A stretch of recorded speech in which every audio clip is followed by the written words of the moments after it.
Trump 50% வரி விதிப்பது திருப்பூர்ல வேலை பார்க்கக்கூடிய ஒரு பனியன் கம்பெனியினுடைய தொழிலாளியை பாதிக்கிறது. 12 லட்சம் பேருக்கு வேலை பறிபோகிறது. அப்ப பகுத்தறிவு கருத்து என்பது என்றைக்கு ஒருவன் கடவுள் உண்டு என்று சொன்னானோ அன்றைக்கே கடவுள் இல்லை என்கிற கருத்து தோன்றிவிட்டது. ஒரு ஆண் பல பெண்களோடு இருந்ததை குறித்து பெருமிதம் கொள்ளக்கூடிய ஒரு சூழல் இன்றைக்கும் இருக்கிறது. தசரதனுக்கு 60,000 மனைவிகள் அப்படி சொல்றப்போ ஒரு முனிசிபாலிட்டிக்கு 30,000 பேர். பெரியார் கேட்கிறாரு 2 முனிசிபாலிட்டியான்னு கேட்கிறாரு. கவிஞர் கபிலன் எழுதுறாரு தசரதனுக்கு 1000 மனைவிகள், ஒரு சந்தேகமும் இல்லை. ராமனுக்கு ஒரே மனைவி, 1000 சந்தேகங்கள் எழுதுறாரு கவிதையில. ஒருவர் சொன்னாரு ஒருவேளை இந்தியா இந்து நாடாக இல்லாமல் இஸ்லாமிய நாடாக இருக்குன்னு வச்சுக்கோங்க. ஒரு பேச்சுக்கு பாசிசம் இஸ்லாமிய வடிவத்திலே தான் இருக்கும்.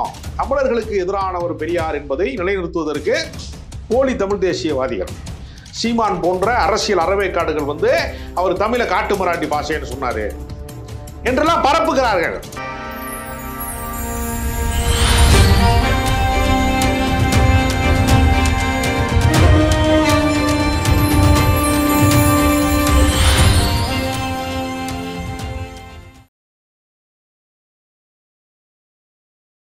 வாகை தமிழ் நேயர்களுக்கு வணக்கம். இன்று நம்மோடு நேர்காணல் பேசுவதற்காக அரசியல் விமர்சகர் திருமிகு ராஜகம்பீரன் அவர்கள் நம்மோடு இருந்திருக்கிறார். வாருங்கள் அவரோடு பேசலாம். சார் வணக்கம். வணக்கம். ஆக்ஸ்போர்ட் பல்கலைக்கழகத்துல முதல்வர் திரு மு.க. ஸ்டாலின் அவர்கள் பெரியாரினுடைய படத்தை திறந்து வைத்திருக்கிறார் அப்படிங்கிறத எப்படி பாக்குறீங்க நீங்க? பெரியார் உலகம் முழுமைக்குமே தேவைப்படக்கூடிய ஒரு பகுத்தறிவு கருத்துக்களை பேசியவர். அவர் சொல்றார் எனக்கு சாதிப்பற்று கிடையாது, மதப்பற்று கிடையாது என்பது மட்டுமல்ல, எனக்கு நாட்டுப்பற்று கிடையாது, தேசப்பற்று கிடையாது, எனக்கு இருப்பதெல்லாம் மனிதப்பற்று தான்ங்கிறாரு. இது எவ்வளவு பெரிய பறந்துவிட்ட சிந்தனைன்னு தெரியும்னா, எப்படி இதை புரிஞ்சுக்கணும்னா 47க்கு முன்பு வரைக்கும் பாகிஸ்தான் என்பது இந்தியாவின் ஒரு பகுதி. இன்றைக்கு ஆர்எஸ்எஸ் காரன் என்ன சொல்றான்னா அகண்ட பாரதம் என்று சொல்லக்கூடியதுல ஆப்கானிஸ்தான் வரைக்கும் அவன் சேர்த்து வச்சிருக்கான். அப்ப பங்களாதேஷ், பாகிஸ்தானு, எல்லா நாடுகளையும் சேர்த்து வச்சுக்கிட்டு அதெல்லாம் இந்து நாடுன்னு சொல்லிட்டு இருக்கான் ஆர்எஸ்எஸ் காரன். நேற்று வரைக்கும் நமக்கு நம்முடைய நாடாக இருந்தவர்கள் ஒரு பிரிவினையின் வழியாக ஒரு தேச எல்லைக்கோட்டினுடைய ஒரு தேசத்தினுடைய எல்லைக்கோட்டின் வழியாக பகை நாடாக மாறிவிடுகிறார்கள். நம்மளுடைய மொழி பேசுகிற, நம்மளுடைய வழிபாடுகளை, நம்மளுடைய வாழ்க்கை முறையை, கலாச்சாரத்தை, பண்பாட்டை அப்படியே பின்பற்றக்கூடிய தமிழர்களாக இருக்கிறவர்கள், ஈழத் தமிழர்கள் கடல் பிரித்து அவர்களை வேறொரு நாடாக காட்டிவிட்டது. கடல் பிரித்த காரணத்தினால் அது ஒரு தனி நாடாக மாறிவிட்டது. இவனுக்கு என்ன வகையான இலக்கியங்கள் இருக்கிறதோ, வாழ்க்கை முறை இருக்கிறதோ, உணவு முறை இருக்கிறதோ, பண்பாடு இருக்கிறதோ எல்லாமே அங்க இருக்கிறது. அப்ப தேச எல்லை கோடுகளின் வழியாகத்தான் சிந்திக்கிறோமே தவிர இந்த கோட்டை தாண்டியவன் எல்லாம் எனக்கு எதிரி என்று நாம் பேசுகிறோம். உலகத்தின் ஏதோ ஒரு மூலையிலே கண்டுபிடிக்கக்கூடிய விஞ்ஞானத்தினுடைய கண்டுபிடிப்பு எல்லார் கைகளிலும் போய் விடுகிறது. ஒரு செல்போன் கண்டுபிடிக்கிறான், நாம் அப்பொழுது இந்தியர்கள் கண்டுபிடித்த கருவிகளைத்தான் நாம் பயன்படுத்த முடியும் அப்படின்னு யாரும் சொல்றது. நாம் இன்றைக்கு அனுபவித்துக் கொண்டிருக்கக்கூடிய அறிவியல் சாதனங்கள் அத்தனையுமே ஐரோப்பிய நாடுகளிலே, உலகத்தின் பல்வேறு நாடுகளிலே பல பேர் உருவாக்கினது. அது கம்ப்யூட்டரா இருக்கலாம், தொலைக்காட்சி பெட்டிகளா இருக்கலாம், இணையதள வசதிகளாக இருக்கலாம், எல்லாமே வேறு வேறு. அப்ப உலகத்தின் இன்றைக்கு உலகமயமாக்கல் என்பது உலகத்தின் ஏதோ ஒரு மூலையிலே நிகழக்கூடிய மாற்றம் ஒரு சாமானியனை பாதிக்கிறது. ட்ரம்ப் 50% வரி விதிப்பது திருப்பூர்ல வேலை பார்க்கக்கூடிய ஒரு பனியன் கம்பெனியினுடைய தொழிலாளியை பாதிக்கிறது. 12 லட்சம் பேருக்கு வேலை பறிபோகிறது. இந்தியா முழுக்க ஒரு 75 லட்சம் பேருக்கு வேலை பறிபோகிறது.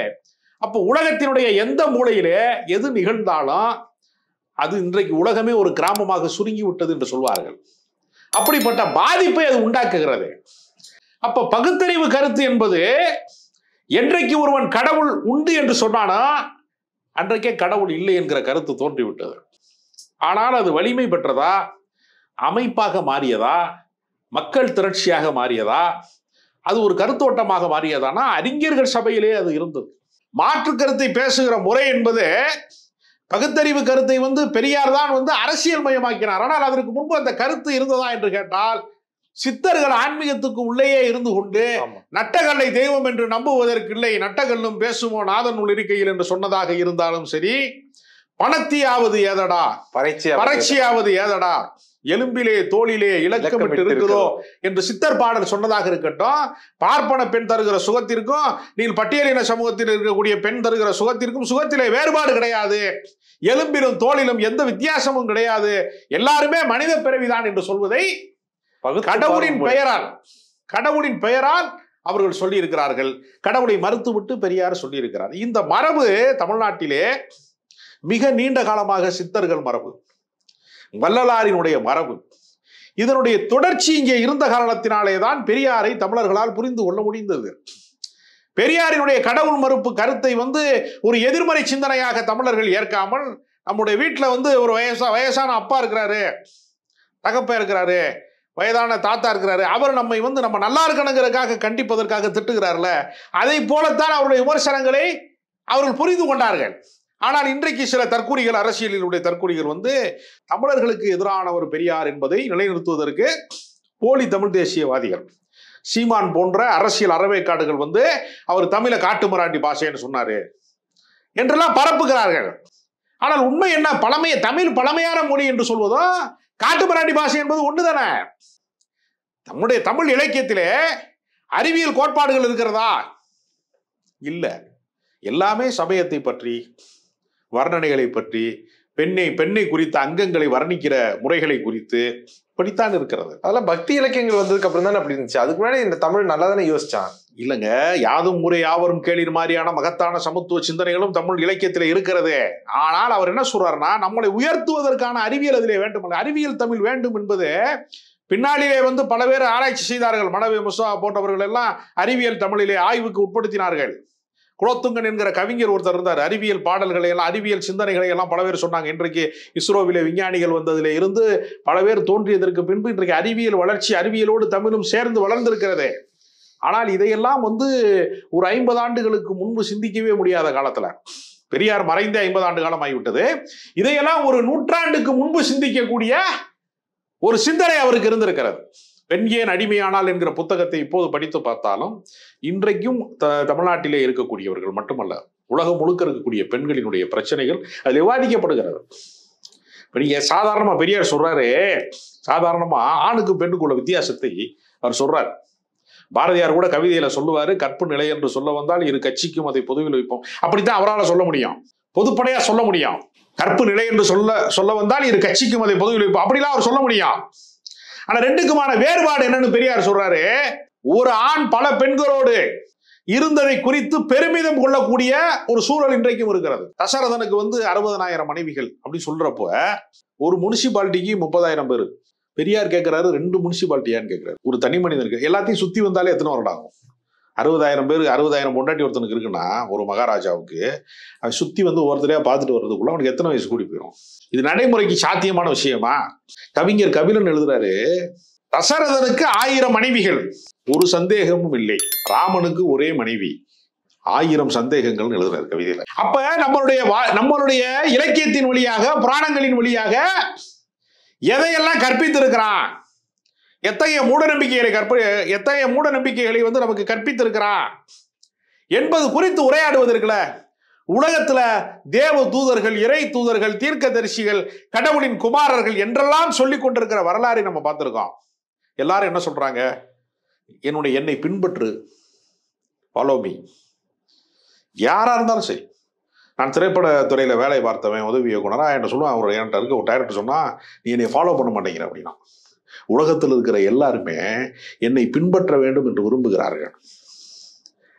ஆனால் பெரியார் ஒருவர் தான் சொன்னாரு, உன் அறிவுக்கு சரி என்று பட்டால் என்னை பின்பற்று, என்னை பின்தொடர்ந்து வர வேண்டிய அவசியம் உனக்கு இல்லை.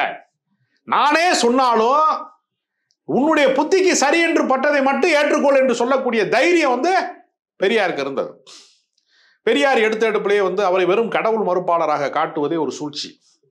கடவுள் மறுப்பை அவர் எடுத்த இடத்திலேயே பேசவில்லை. அவர் சாதி கூடாதுன்னாரு. அப்படி சொல்லக்கூடாதுங்கய்யா, அது சாஸ்திரத்துல இருக்கு. அப்படி என்றால் சாஸ்திரம் கூடாது என்கிறேன். அப்படி சொல்லக்கூடாது, அது வேதத்திலே சொல்லப்பட்டிருக்கிறது. அப்படி என்றால் வேதம் கூடாதுங்கிறேன்னாரு. அப்படி சொல்லக்கூடாது, வேதத்தை சொன்னதே கடவுள். அப்படி என்றால் கடவுளும் கூடாது என்கிறேன்கிறார். அவருடைய நோக்கம் கடவுள் கூடாது என்பதல்ல. கடவுளின் பெயரால் நீ சாதியை நியாயப்படுத்துகிறாய், ஏற்றத்தாழ்வுகளை நியாயப்படுத்துகிறாய். ஒரு மனிதன் அடித்தட்டிலே வறுமையாகவே பிறந்து, ஒரு செருப்பு தைக்கிறவனாகவே பிறந்து செருப்பு தைக்கிறவனாகவே மடியணும். அவனுடைய வாழ்க்கையில வேற மாற்றம் நிகழ்த்து விடக்கூடாது. கடைசி வரைக்கும் அவன் வந்து ஒரு தூய்மை பணியாளராக இருக்கிறவன், ஒரு அடித்தட்டு மனிதனாக இருக்கிறவன் அடித்தட்டு மனிதனாகவே இருக்கணும், நெசவு செய்கிறவன் நெசவு செய்கிறவனாகவே இருக்கணும், ஆசாரிமையும் ஆசாரியாவே இருக்கணும் என்று ஒரு கட்டமைப்பை உருவாக்குறான். தொழிலின் வழியாக என்று சொல்லிக் கொண்டாலும் சமாதானத்திற்கு பிறப்பின் அடிப்படையிலே மனிதர்களை பாகுபாடு காட்டக்கூடிய ஒரு அமைப்பை உருவாக்குறான். அவர் சொல்றாரு பெரியாரு, சாதி என்கிற நச்சு மரம் வெட்ட வெட்ட தலைத்து கொண்டே இருக்கிறது, கடவுள் என்கிற அடிமரத்தை வெட்டாமல் சாதி என்கிற கிளை மரத்தை என்னால் சாய்க்க முடியவில்லை என்று சொல்லுகிறார். இந்த கருத்தை அவர் வலியுறுத்துகிறாரு. அப்ப அவங்க என்ன சொல்றாங்கன்னா, கடவுள்ங்கிற அப்படியே அந்த கான்செப்டை அப்படியே அந்த கடவுள் நம்பிக்கை என்பதை அப்படியே வைத்துக்கொண்டு வேறு சில சமயங்கள் சாதி ஒழிப்புக்கு வந்து ஏற்பாடு செய்து வைத்திருக்கிறது. இப்போ உதாரணத்திற்கு ஒருவர் இஸ்லாத்திலே வந்து தன்னை இணைத்துக் கொள்கிறார் என்று சொன்னால் 9:59 அவர் இஸ்லாத்தில் இணைகிறார் என்றால் 10 மணிக்கு அவருக்கு பறையர் பட்டம் ஒழிந்து விடுகிறது, சூத்திரன் பட்டம் ஒழிந்து விடுகிறது. அப்படின்னு சொன்னா இன இழிவு நீங்குவதற்கு இஸ்லாமே மாமருந்து என்று தைரியமா பேசுறார். அதற்காக இஸ்லாத்தை அவர் விமர்சிக்கவே இல்லைன்னு அர்த்தம் கிடையாது, அதையும் விமர்சனம் செய்திருக்கிறார். ரொம்ப பேர் சொல்றேன் அவர் இந்து மதத்தை மட்டும்தான் விமர்சிச்சிருக்கிறாரு, அப்படி இல்ல, எல்லாரையுமே விமர்சித்திருக்கிறாரு. தேவையே அவர்கிட்ட கேட்கிறாங்க, ஐயா கடவுள் இல்லைன்னு சொல்றீங்களே, அப்ப சூரியன் சந்திரன் நிலவு நட்சத்திரங்கள் தீபம் எல்லாமே படைத்தது யார், மலை கடல்லாம் யார் படைத்தது அப்படின்னு அவர் சொல்றாரு. இதெல்லாம் யாரு படைத்ததுன்னு யாருக்குமே தெரியாது, தெரிஞ்சது மாதிரி காட்டிக்கிட்டா அவன் பேர் வந்து மதவாதி ஆன்மீகவாதி அப்படின்னு சொல்றாரு. உங்க முன்னாடி கடவுள் தோன்றினா நீ என்ன செய்வீங்க, அன்னையில இருந்து கடவுள் உண்டுன்னு சொல்வேன், வந்து நிக்க மாட்டேங்குது. ஆமா, அப்ப மாற்று கருத்தை எதிர்கொள்வதில் பெரியாருக்கு நிகராக இன்னொரு தலைவரை நம்ம சிந்திக்க முடியாது. அதனாலதான் அவரை தலைவராக ஏற்றுக்கொண்ட காரணத்தினாலதான் மக்கள் விரும்புகிற கருத்தை, மக்கள் சாதியை நம்புறான், மதத்தை நம்புறான், கடவுளை நம்புறான், எல்லா சகுனங்களை நம்புறான், மூட நம்பி எல்லாவற்றையும் நம்புறான்ல, ஜாதகத்தை நம்புறான், எல்லாத்தையும் நம்புறான்ல. மக்கள் நம்புகிற விஷயத்தை பேசி வெற்றி பெறக்கூடிய இடத்துலதான் இந்துத்துவ சக்திகள் இருக்கிறாங்க. மக்கள் எதையெல்லாம் நம்புறானோ அதை வந்து தங்கள் அரசியலாக மாற்றிக் கொள்கிறார்கள். அவன் சாமி கும்புறானா அந்த சாமி கும்புற இடத்துல போய் தங்களுடைய வாக்குகளை உருவாக்குவதற்கான ஏற்பாடுகளை செய்து கொள்கிறாங்க, மத வெறுப்பு பிரச்சாரத்தை செய்து கொள்கிறாங்க, பெண்ணடிமைத்தனத்தை நியாயப்படுத்துறாங்க. எல்லாவற்றிலையுமே ஏற்கனவே இருக்கக்கூடிய நம்பிக்கைகளை வாக்குகளாக அதிகாரங்களாக மாற்றுவது என்பது எளிதானதே. இந்த நம்பிக்கைகளுக்கு எதிராக பேசிவிட்டு அதிகார மையத்திற்கு வர முடியுமா, வெகுஜனங்களை திரட்ட முடியுமா, மக்கள் விரும்புகிற கருத்தை பேசாமல் விரும்பாத கருத்தை பேசிவிட்டு, சாதி ஒழிப்பை பேசிவிட்டு, மதவெறிக்கு எதிராக பேசிவிட்டு, சாதி வெறிக்கு எதிராக பேசிவிட்டு மக்களிடத்திலே வாக்கு பெற முடியுமா? அந்த இடத்திலே வெற்றி பெற்றதுதான் திராவிட இயக்கம். அதுதான் திராவிட இயக்கத்திற்கு இருக்கக்கூடிய மிகப்பெரிய வரலாறு எதுவென்றால், மூட நம்பிக்கைகளை வந்து தடவி கொடுத்து நைஸா பேசி பைசாவை ஆட்டையை போட்டான்னு சொல்லுவாங்கல்ல, அது மாதிரியாக பாஜக அரசியல் செய்யறது. அந்த நிலையை இவர்கள் ஒரு நாள் செய்யல. ஒரு கவிதை ஒண்ணு, உலகத்தினுடைய ஒரு மிகச்சிறந்த கவிதைகளில் ஒன்று உண்டு. எங்கள் கைகளிலே நிலங்கள் இருந்தது, அவர்கள் கைகளிலே பைபிள் இருந்தது, அவர்கள் பேச ஆரம்பித்தார்கள், அவர்கள் கைகளுக்கு நிலம் போய்விட்டது, எங்கள் கைகளுக்கு பைபிள் வந்து விட்டது. அப்படின்னா என்ன அர்த்தம்னா, உலகம் முழுக்கவே சுரண்டுகிறவன் கடவுளை ஒரு ஆயுதமாக பயன்படுத்தி கொண்டிருக்கிறான். ஒருவர் சொன்னாரு, ஒருவேளை இந்தியா இந்து நாடாக இல்லாமல் இஸ்லாமிய நாடாக இருக்குன்னு வச்சுக்கோங்க, ஒரு பேச்சுக்கு, பாசிசம் இஸ்லாமிய வடிவத்திலே தான் இருக்கும். முதலாளித்துவம் பெரும்பான்மை என்கிற இடத்தை தங்களுடைய வணிகத்திற்கு, தங்களுடைய லாப வேட்டைக்கு, லாப வெறிக்கு பயன்படுத்திக் கொள்வார்கள். அவ்வளவுதான். இது இந்த மதம் அந்த மதங்கிறதெல்லாம் கிடையாது. அவனுக்கு தேவை என்னன்னா, இவர்களை வேட்டையாடணும், லாப வெறியை அடையணும். அதற்கு அவன் எந்த மதத்தை வேண்டுமானாலும் பயன்படுத்தி கொள்வான். இதுல இருந்து விலகி நின்று சிந்திப்பதற்கு பெரியார் நமக்கு கற்றுத்தருகிறார்.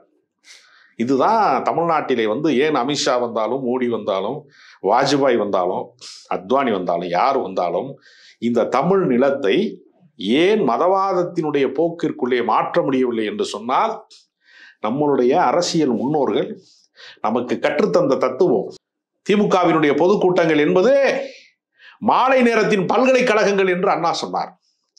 தெருவோர கூட்டங்களிலும் பொதுக்கூட்டங்களிலும் சாமானிய மக்களை அரசியல் படுத்துவதிலே திராவிட இயக்கம் பெற்ற வெற்றிதான் அமித்ஷாவையும் மோடியையும் கடந்த காலங்களிலே வாஜ்பாய் யாரு வந்தாலும் சரி நீங்க இந்த உலகத்தையே நீங்கள் இந்தியா மொத்தத்தையுமே ஆட்சி செய்தாலும் கூட திராவிட நிலத்தை வந்து தமிழர்களினுடைய உரிமைகளை வேறு யாருமே பறிக்க முடியாமல், வேறு யாருமே ஆள முடியாமல் இந்த நிலத்தை வந்து பண்படுத்தியது தந்தை பெரியார். அதனாலதான் இன்னைக்கு வந்து நீங்க பாத்தீங்கன்னா பெரியாரை தங்களுடைய எதிரிகளாக 1973 டிசம்பர்ல பெரியார் இறந்துட்டாரு.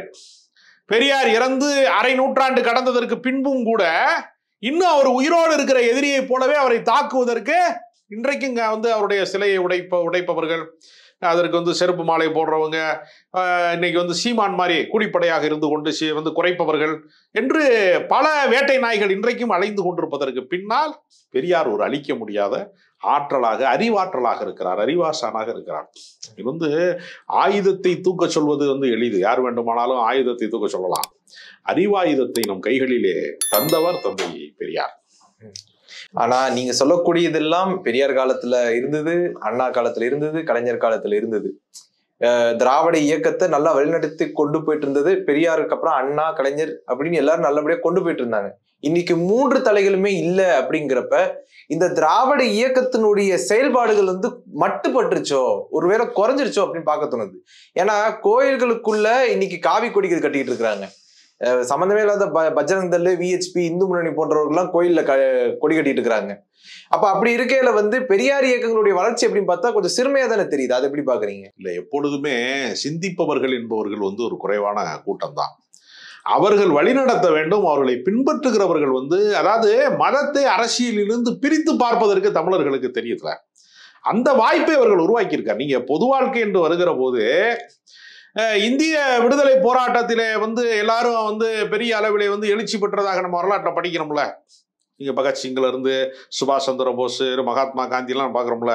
ஏறத்தாழ 30% பேர் மட்டும்தான், எல்லா குழுக்களையும் சேர்ந்து, மிதவாதிகள், தீவிரவாதிகள் எல்லாத்தையும் சேர்த்தே 30%க்கும் குறைவான பேர் தான் விடுதலை போராட்டத்தில் இருந்திருக்காங்க. 70% பேர் அன்றாட வாழ்க்கையில குழந்தை குட்டியை காப்பாத்துறது, வேலைக்கு போறது, சொத்தை பாதுகாக்கிறது, சொத்தை திங்கிறதுன்னு வாழ்ந்திருக்காங்க.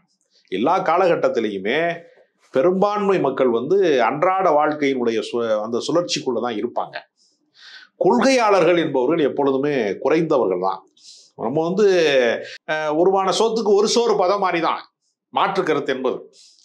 அப்படி நம்ம என்ன செய்யறோம்னா, அந்த கருத்தியலை உருவாக்கி கொண்டு போய் மக்கள்கிட்ட சேர்த்துட்டா பெரும்பான்மை மக்கள் அதன் பக்கம் நிற்பார்கள், அவர்கள் ஆதரவு தெரிவிப்பார்கள்.